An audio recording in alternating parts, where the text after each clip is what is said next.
So, a little bit about brainwaves. You ready? You geniuses? Beta brainwaves. When you are waking consciousness, and you wake up in the morning, and your eye starts to perceive daylight, the moment your eye picks up daylight, the optic nerve sends a signal right to the pineal gland, and the pineal gland begins to make a neurotransmitter called serotonin.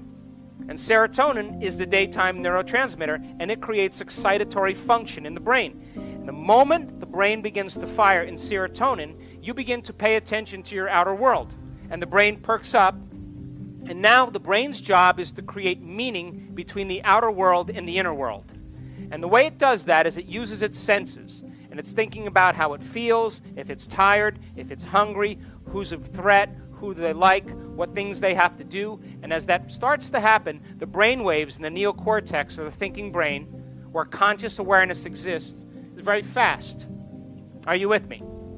Now, when you go to bed at night and light begins to diminish, and your brain is perceiving less light, the signal that goes to the pineal gland takes serotonin and turns it into melatonin. And melatonin makes you sleepy and changes your brain waves. So we could say that Sarah gets you up in the morning and Mel puts you to bed at night. You got it? Now, think about this. If you want to be defined as thought alone, you have to become thought alone. And when you do that, and you close your eyes, and you sit in a meditation, and you put blindfolds on, or you close your eyes, you are disconnecting from your external environment. Your attention is no longer on the outer world because you're seeing less information, which is 80% of information, sensory-wise, comes through your eyes. You're playing music in the background, or you put earplugs in, or there's silence. Now you're hearing less information. And because of that, you're sitting your body down and you're making it sit still, disconnecting from your environment, putting your body in one place and transcending time. The moment that happens, your neocortex begins to slow its brain waves down, and your brain waves move into alpha. And in alpha, that's the imaginary world where the inner world is more real than the outer world. You could still hear the outer world, you could sense it, but more of your attention is in the inner world. How many people are with me? Now, if you allow your body to fall asleep and your mind is awake, that's called theta. That's what I call twilight. Now, if you've conditioned your body to be the mind and your body is now asleep, it means it's no longer the mind, which means instantaneous change can happen. And when we studied our students in long meditation, we see these huge bursts of theta, really long, profound bursts of theta, and they are in the netherworld. And their body is resting and their mind is awake. They're dreaming in that state. Now, if you miss that window and you miss that door, you move into delta. And delta is deep restorative sleep. Now, every now and then, we see this in our work a lot of times, you'll see what we call gamma brainwaves. Now, I call gamma brainwaves super consciousness. And when that kundalini energy that's sitting in those lower centers that you use for sexual expression, to digest your food, all the energy you need to drive aggressively or tell your coworker off or being chased by a predator, all the energy that's sitting in these lower centers, instead of being eliminated out, begins to move up. And when that energy begins to move up, that sympathetic nervous system switches on right with the parasympathetic nervous system, and the body is relaxed, and just like an orgasm, that energy begins to release up into the brain. And there's a little gate at the brain stem called the thalamic gate. And the moment that gate opens up, that energy begins to move right into the pineal gland. And the pineal gland is sensitive to pressure. And all of a sudden, that pineal gland gets a rush of energy, and it compresses, and it begins to release electromagnetic energy. And the pineal gland begins to take melatonin and turn it into some very profound neurotransmitters. And we have measured amplitudes of energy in our work 10 times, 100 times, 1,000 times, 26,000 times, 40,000 times normal in the brain. And that's because when that neurotransmitter is released and that electrical current begins to activate the nervous system, all of a sudden you're tuning in to possibility, and now the brain and nervous system is processing a greater stream of consciousness, and those microtubules in the cells turn on. If you take that same molecule and you tweak it again, you'll find the most powerful hallucinogenic known to man. Now, why is that important? Because the moment that occurs in gamma, what you're experiencing in your inner world is more real than anything you've ever experienced in your outer world, and you'll never forget that moment. And the brain literally tracks it neurologically and produces a new chemical, and the moment that occurs, the body moves out of the past. And we have seen people heal themselves instantaneously when this energy is released. So then, gamma then is super consciousness. It's when the sympathetic nervous system begins to release energy back to the brain, and all the energy you've used to create a baby, to digest food, to run from a predator, is now moving up to the brain from whence it came. And when that occurs, the brain goes into a heightened state, and that's called gamma. So, from the ages of 0 to 2, children, for the most part, are functioning in delta brainwave patterns. They're asleep with their eyes open. Between the ages of 2 and 6, their brainwaves move into theta, which means they're in twilight. And if you ever see a child 2 or 3 years old, they're tracking things around the room that you can't see because they're in a lucid state.